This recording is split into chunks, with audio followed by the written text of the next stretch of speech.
Hello everybody, Brad Johnson here. Of course, I have another exciting video for you. It is a brand new topic. It was actually given to me by Adronis a short while ago, and I'm going to be breaking it down here in this video. And it's called the 5 Acts of Manifestation Cycle. So I'm just going to give you guys just a moment to take a glimpse at the board here. Let's make sure my shadow is not in the way. So I'm just taking a look here at the board, and I'm just giving you a bit of a breakdown. So of course we see a 5-pointed star in a circle. We can look at that, of course, as the pentacle. And of course we have these 5 acts contained within this pentacle. And of course we have the 5 acts of manifestation. So I'm going to show you how the idea about manifestation operates. Now, some people do get confused pertaining to the idea of, well, it all begins with a thought. No, it doesn't. It all begins with conception. And that ability to conceive comes from the start, from the genesis of feeling. So with feeling, this is the most intangible understanding that we are aware of. We cannot accurately describe logically, rationally, practically, the idea of feeling. When we feel a feeling, there's no way we can identify it other than maybe a simple word. I'm feeling angry. I'm feeling frustrated. I'm feeling upset. I'm feeling sad. So we're getting these feelings. As I've talked about before, it's like looking at a scale. So here's the needle, and here's the nature of feeling. And of course, as we move deeper into the scale, we go to emotion, starting here with an E. So feeling is, again, something very, very subtle. I just feel like something isn't right. I feel like something is out of place. I feel like something is out of alignment. So we just get this little nudge. We just get this little sensation.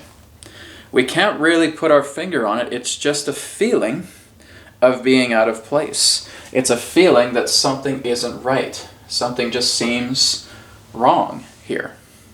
And we can't emphasize it more than that. It's just my feeling. So with feeling, it is indeed the conception.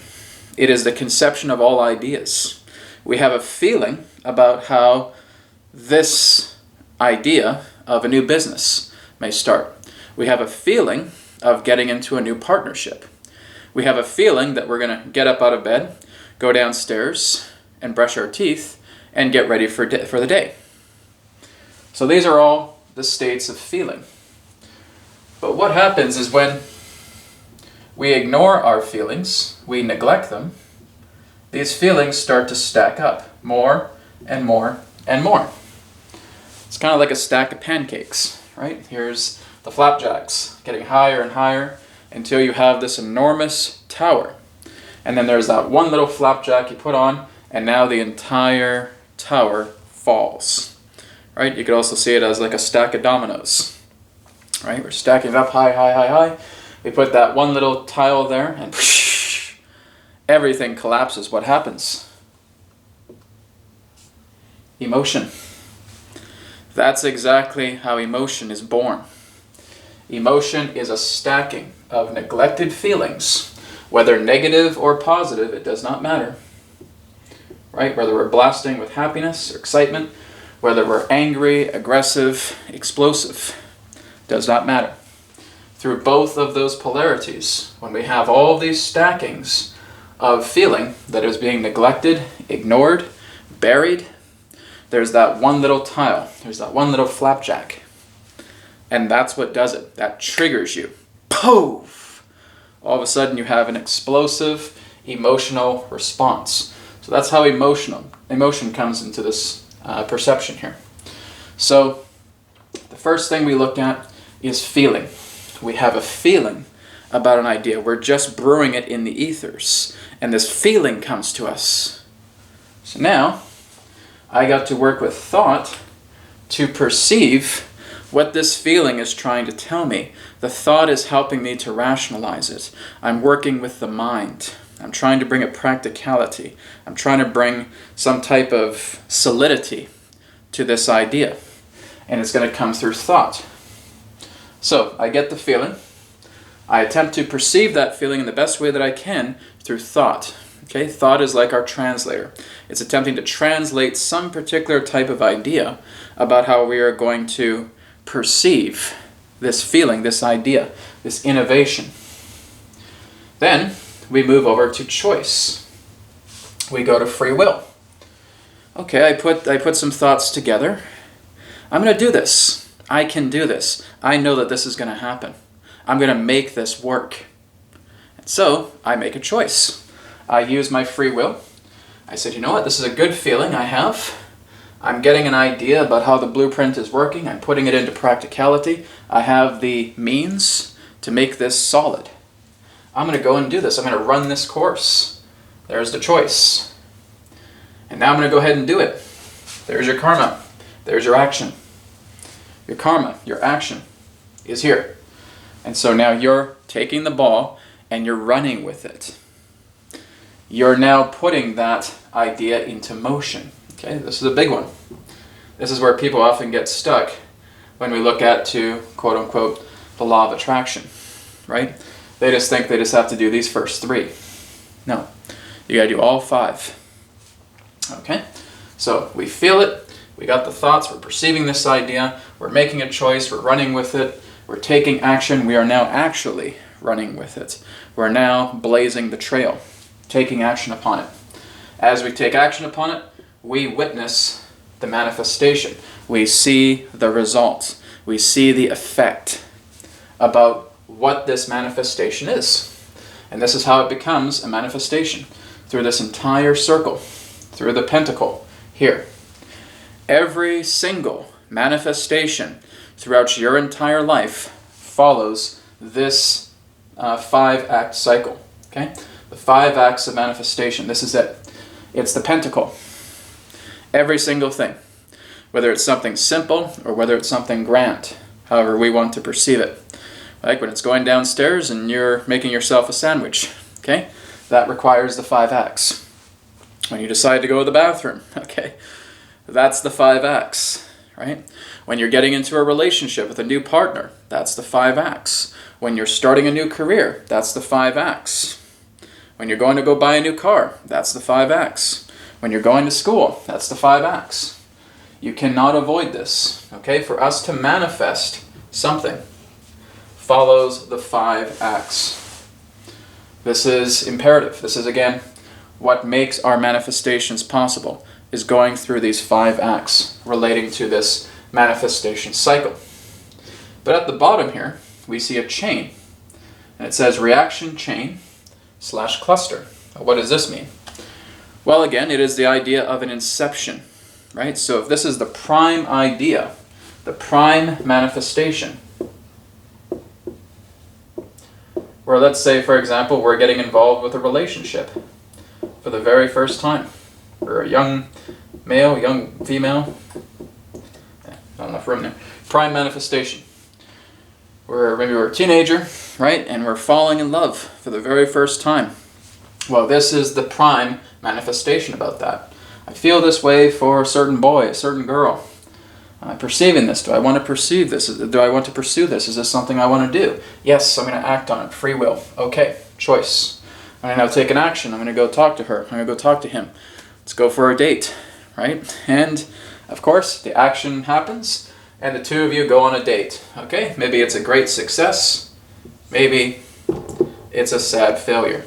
Nonetheless, it does not matter. It does not matter if your manifestation is successful or a failure. It doesn't matter. It does not matter if it's positive or negative. It doesn't matter. What matters is that you have worked with the 5 acts of the manifestation cycle through the prime manifestation. And this is the prime manifestation, about what you are able to recall for the first time that you actually were playing with a certain type of manifestation theme. The first time that I was handed $20. The first time that I was able to get my job. The first time I was able to fall in love. The first time I was able to get my car. Right? These are all prime manifestations. And now it's linked to this chain, and now we are seeing a reaction chain. What that means is that we're seeing more of these cycles connected together with this. Okay?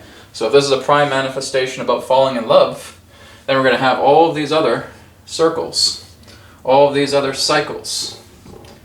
Okay? It's clustering together. You can see it as being on a chain, or you can just see them like a cluster of spheres, like a cluster of pearls. And we are building up reactions to this prime manifestation. Right? The first time I drank alcohol, the first time this happened, the first time that happened, the first time this took place. It does not matter what it is, it's the prime manifestation.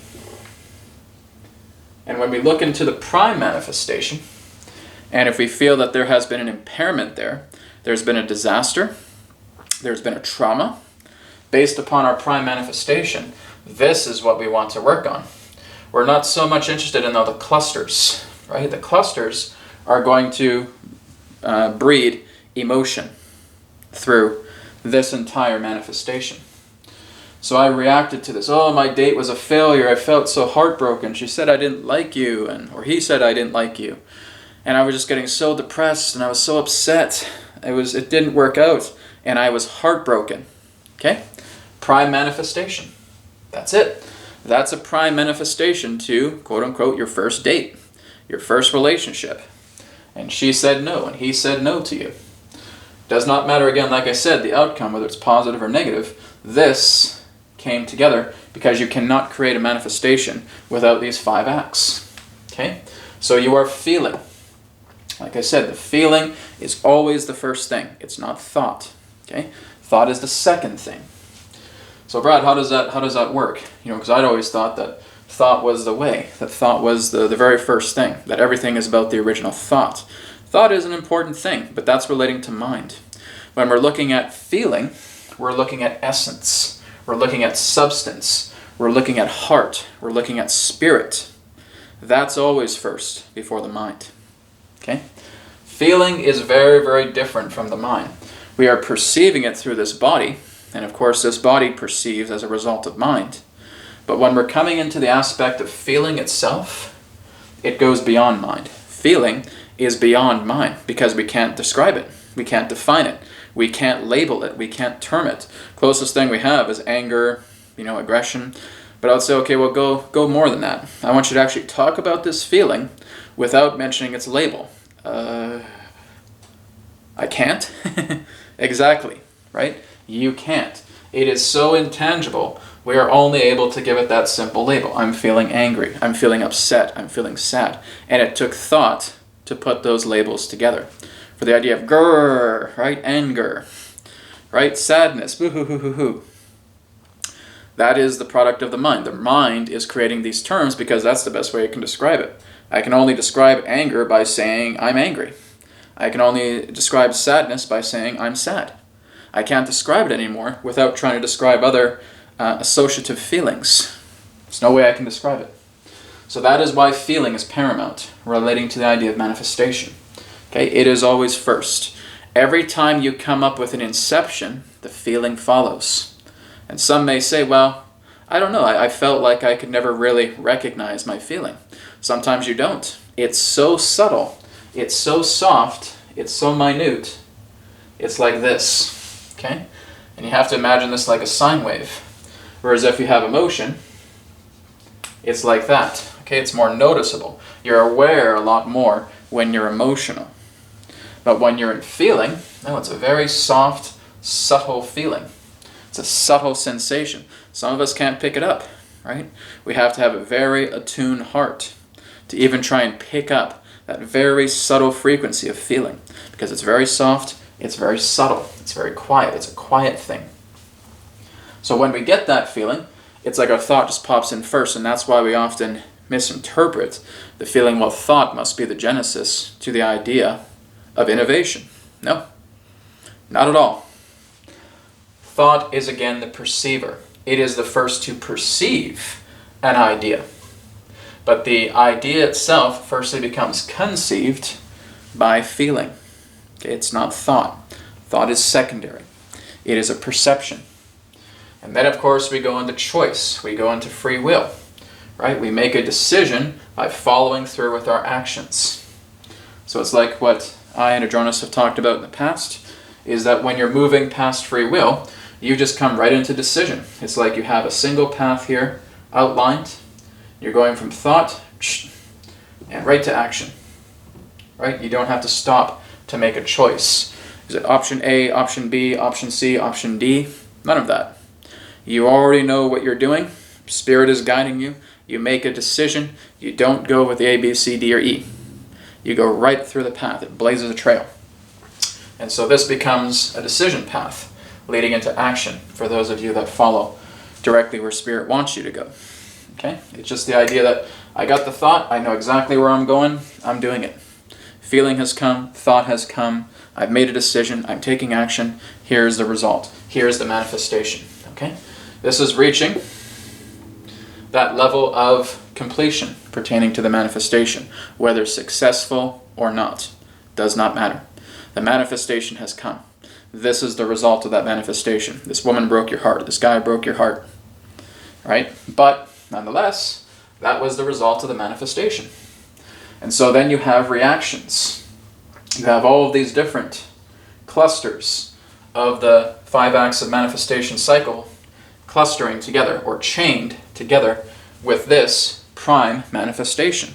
Now it's saying, oh, I remember that when I was 16 and this person broke my heart and I felt so awful about it. And you're creating all these other manifestations about how you were sad, about how maybe you were boozing, right? You were drinking yourself like crazy.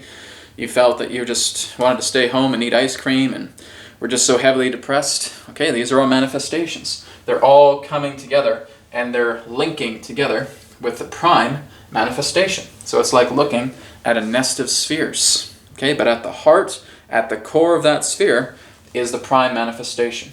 The very first. That's what we want to get to, because that's where the trauma stems. Okay?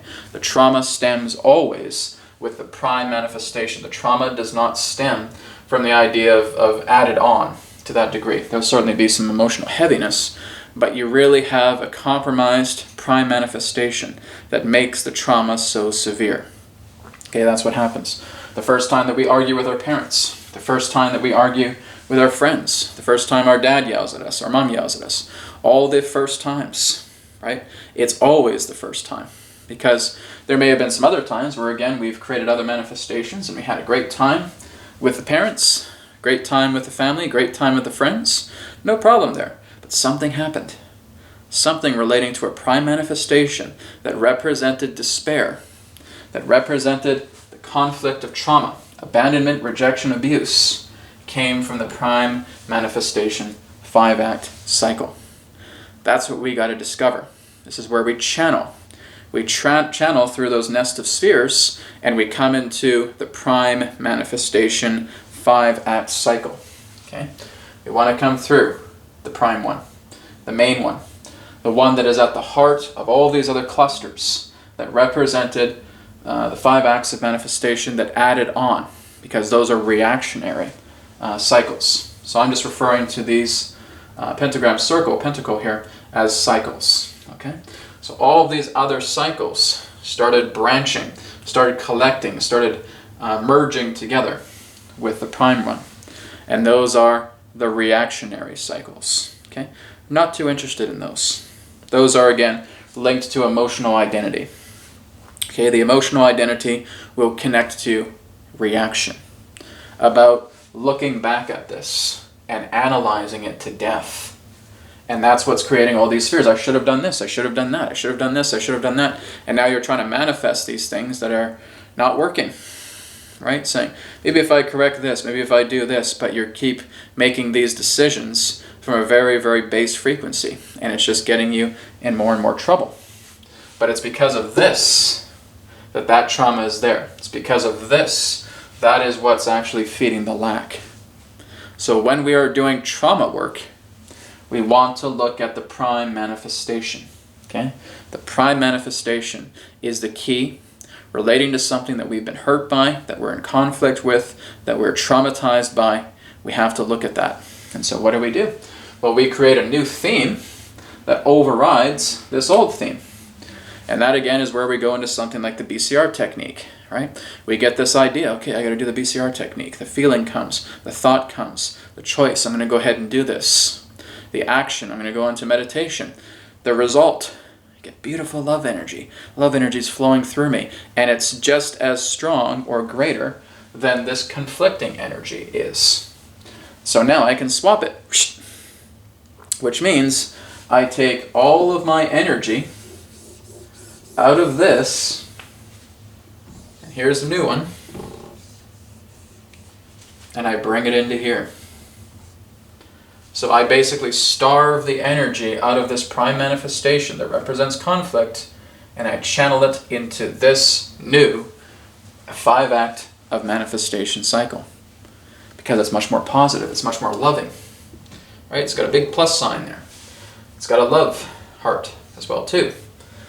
That's the new takeover. It's taking over the prime manifestation. So now this becomes canceled out because all of its energy is going to the positive. It's going to the love of the prime manifestation cycle.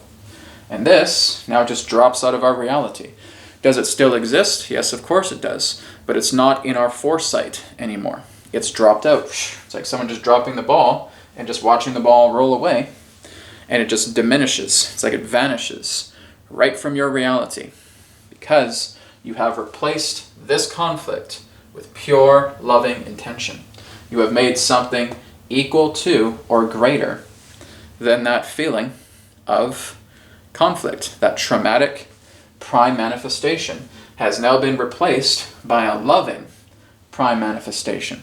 And now there's new clusters that come together with that, which means I've harmonized that entire theme relating to what that trauma is. Pretty amazing, huh? So when you look at it this way, are you understanding that this is how the 5 work, the 5 acts? Okay? We always want to be aware of this relating to how manifestation operates. As we do, we can now start to discover the prime manifestation. So for those of you watching this video, I have some homework for you. I want you to try and find your prime manifestation to everything that you were in conflict with. All right? Take out a notebook and start going back as best as you can, all right, into your memory to find out when was the first time I had a date? When was the first time I had an argument with my mom or my dad or my sister, my brother, my kids? The first time. How was it? Was it positive? If it's positive, you don't need to do anything with it. Was it traumatizing? That's what you need to focus on. You want to focus on your prime manifestation cycle of what caused conflict, of what was traumatizing, relating to this 5 acts of manifestation cycle. Right? You created the feeling, the thought, choice, the action, the result, but then you started creating reactionary chains. You started creating reactionary clusters because now you're looking back with regret that this didn't go this way and you were trying to change it, but you were still at a very base vibration and you couldn't. And then you gave up, and now you became numb, you became apathetic, you became sore with this idea because you couldn't change it. So again, in order for us to change, to alter the prime manifestation that is in conflict, what do? We replace it with love energy that is equal to or greater than the conflicted prime manifestation of that life theme. And when we do that, we now make peace with that, okay? You don't start playing with all these reactionary chains, okay? The reactionary chains, the reactionary clusters are just the emotional identity, right? You've created an identity around feeling wounded because of the prime manifestation cycle. So you're just navigating those spheres to bringing you into the trauma. So now that you're at the trauma and saying, yeah, I had a horrible first date relationship with this person, she broke my heart, I was rejected for years. Well, that's what we need. We got to look into that prime manifestation and we got to change it. We got to shift it into something that is a lot more loving. So we use something like the Bcr technique. Breath work, calmness, reinforcement. And now we're just feeling happy. Doesn't even have to relate to this. We're just feeling so happy. We're feeling so loving. We now point that love towards this and you say, what? I'm feeling so happy. I'm feeling so joyful. I'm able to rectify this. I'm able to heal it. I'm able to forgive it, right? It's not about having to forgive others. It's about being able to forgive the trauma that you're dealing with, because your trauma makes your reality the way it is. Reality happens from you, not to you. So your reality becomes the result of this conflicted prime manifestation relating to that life theme. When that life theme therefore becomes substituted with pure loving energy equal to or greater than that conflict, that prime manifestation now starts to fade away in conflict and is replaced with this love energy right here, because it's equal to or greater than the original prime manifestation of conflict. That is the game changer. That's what's going to make all the difference. And do you guys see what I'm saying here about the Bcr technique and why it's the most important video on my channel? This is why. You want to just bring love in for the sake of bringing love in. Does not matter. If you can't think of a good, healthy relationship, that doesn't matter. If I came up to your house and I dumped a bunch of puppies on your lap, and these puppies are playing with you, and they're tugging at your leg, and they're licking you, and you're having a great time, maybe I'm dumping cats on your lap, kittens on your lap, right? Maybe I'm handing you a newborn baby, right? I'm showing you your angels coming down from heaven, shining this beautiful golden ray, and they're just beautiful beyond imagination. How do you feel? I feel good. I feel really good about this. Yes. Now build on that love. Expand it, right? 2 times bigger, 3 times bigger, 5 times bigger. Now you're filled with love. Is that love that you've just expanded stronger than your conflicting prime manifestation? Yes. Good. Now take that love energy and you're telling it, I'm going to substitute this old conflicting prime manifestation cycle with my brand new loving prime manifestation cycle that's going to take its place. Love energy, let it be so. Within seconds, this is gone. Within seconds, that's gone. And you have now replaced it with pure love energy because you're feeling so good, you're feeling so happy, you're walking on clouds, and that prime manifestation has been substituted with pure loving energy because you've made yourself happy. You started to laugh, you started to smile, you started to feel good with those visualizations. The angels, the puppies, the kittens, the loved ones that are the higher selves coming in and embracing you with a big warm hug. The feeling that there's another partner right next to you, right? The partner of your dreams hugging you, bringing love to you, right? Someone who you deeply appreciate, that you deeply respect, that's in the same room with you and cheering you up, and you're feeling happy and you're feeling joyful. You expand it, you amplify it, you make it bigger and bigger and bigger and bigger and bigger and bigger and bigger. Is it equal to or greater than your conflicting prime manifestation? Yes, it is. Well, there you go. Go swap it. Tell your love energy like a servant who's bowing to you and saying, Master, how may I serve you? Replace that old conflicting prime manifestation cycle with this love energy. It is done. Boom. Within seconds you change. Because you have found an antidote. You have found an equivalent exchange of substitution that is now coming forward and clearing up the conflict that you have been battling for years. You've been in a fight with it for many years, and you cleared this up within minutes. There is nothing else that can do that except love. Love energy is the most powerful thing there is. But you have to make time to this. You have to commit.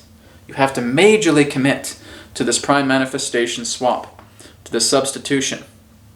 You got to tell yourself, yes, I want to substitute this old conflict with this brand new pure loving energy. I want this.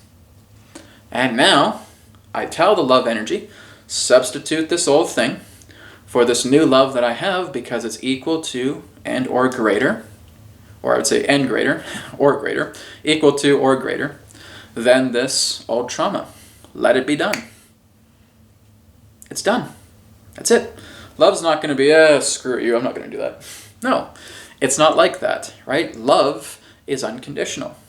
It's pure and total acceptance. It's pure and total allowance. Why wouldn't it do it for you, right? You got to remember about what feels good in life.